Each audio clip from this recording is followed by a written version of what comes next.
Imagine this. It's a quiet night. You're staring at a sky full of stars when suddenly a bright streak of light flashes across the darkness, gone in just a split second. Most people call it a shooting star. But here's the twist. It's not a star at all. It's a meteor. Now compare that to a very different sight. A glowing object with a long, dramatic tail sweeping across the night sky like a cosmic paintbrush. That's not a meteor, it's a comet.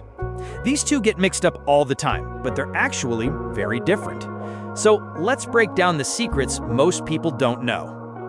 Think of comets as long-distance travelers. They come from the farthest reaches of our solar system, the Kuiper Belt and the Oort cloud, so far away that sunlight barely touches them. A comet is basically a mix of ice, dust, and rock. Astronomers often call it a dirty snowball. When a comet swings close to the sun, the heat makes its ice vaporize, creating that spectacular tail. And here's something surprising. That tail always points away from the sun, no matter which way the comet is moving. Why? Because of the solar wind, blowing the gases and dust backward. So when you see a comet, you're literally looking at frozen leftovers from the birth of our solar system, slowly melting away. Meteors, on the other hand, have a very different backstory. They're tiny fragments of asteroids, or sometimes pieces of comets that break loose and drift through space.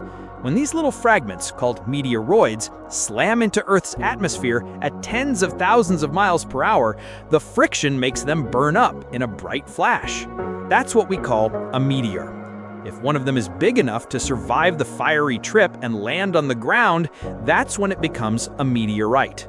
So just to clear up the terminology, meteoroid in space, meteor in the sky, meteorite on the ground. Comets put on a long show. They can be visible for days or even weeks, slowly crawling across the night sky. Some are so bright you can see them without a telescope. Back in 1997, Comet Hale-Bopp lit up the sky and became a worldwide spectacle. Meteors, by contrast, are blink-and-you-miss-it events, just a second or two of light. But when Earth plows through a trail of comet dust, you get a meteor shower. Dozens, sometimes hundreds of meteors streaking overhead in one night. The Perseids in August are one of the best examples. And yes, they come from the debris of an old comet.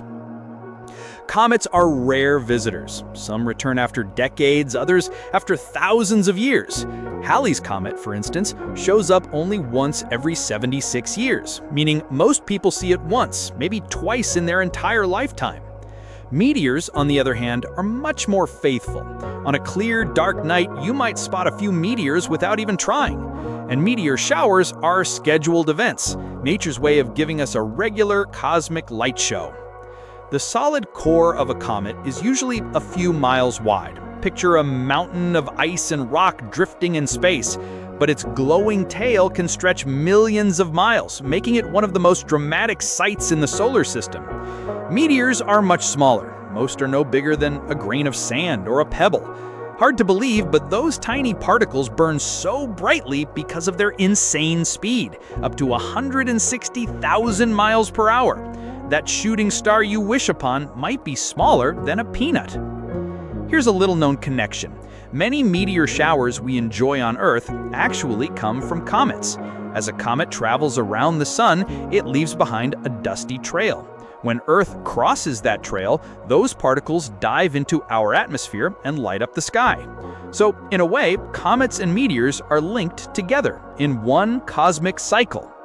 But not all encounters are harmless. Both comets and larger meteoroids can be dangerous. About 66 million years ago, a massive impact, likely from an asteroid or a comet, changed Earth forever and wiped out the dinosaurs. So while meteors and comets are usually just beautiful sky shows, they're also reminders that space is full of powerful forces capable of rewriting life on our planet. So the next time you're outside and spot a flash of light, ask yourself, was that a meteor burning up in an instant? Or could it be a comet, a frozen traveler that's been journeying for thousands of years just to appear in our sky? The night sky is full of secrets, and understanding the difference between meteors and comets makes it even more awe-inspiring.